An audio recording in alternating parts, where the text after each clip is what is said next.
The great kapok tree. Two men walked into the rainforest. Moments before, the forest had been alive with the sounds of squawking birds and whoo, whoo, whoo, whoo, howling monkeys. Now all was quiet as the creatures watched the two men and wondered why they had come. The larger man stopped and pointed to the great kapok tree. Then he left. The smaller man took the axe he carried and struck the trunk of the tree. Whack! Whack! Whack! The sounds of the blows rang through the forest. Soon the man grew tired. He sat down to rest at the foot of the great kapok tree. Before he knew it, the heat and hum of the forest had lulled him to sleep. Sss, sss, a boa constrictor lived in the kapok tree. Sss, he slithered down its trunk to where the man was sleeping. Sss, he looked at the gash the axe had made in the tree. Sss, and the huge snake slid very close to the man and hissed in his ear. Sss, Senor, this tree is a tree of miracles. It's a home where generations of my ancestors have lived.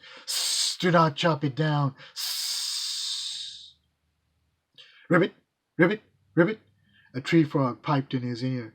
Ribbit, ribbit, Senor, a ruined rainforest means ruined lives. You will leave us homeless. Ribbit, ribbit, if you chop this down, this great kapok tree. Ribbit, ribbit, ribbit.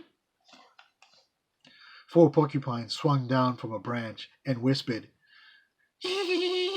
Senor, do you know what trees produce? Oxygen. If you cut down the forest, you will destroy that which gives us life. A troop of monkeys scampered down from the canopy of the kapok tree. They chattered to the sleeping man. Senor, we have seen the ways of man. You chop down one tree, then you come back for another, and then another. The roots of these great trees will wither and die, and there will be nothing left to hold the earth in place.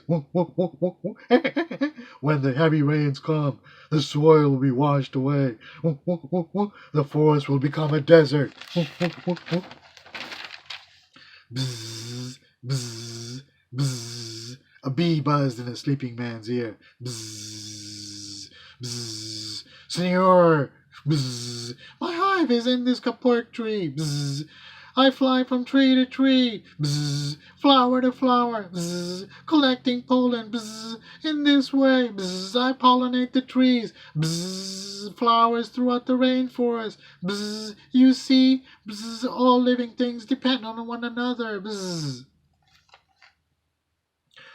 A child from the Yonobo tribe who lived in the rainforest murmured in his ear, Senor, when you awake, please look upon us with all new eyes. The man awoke with a start.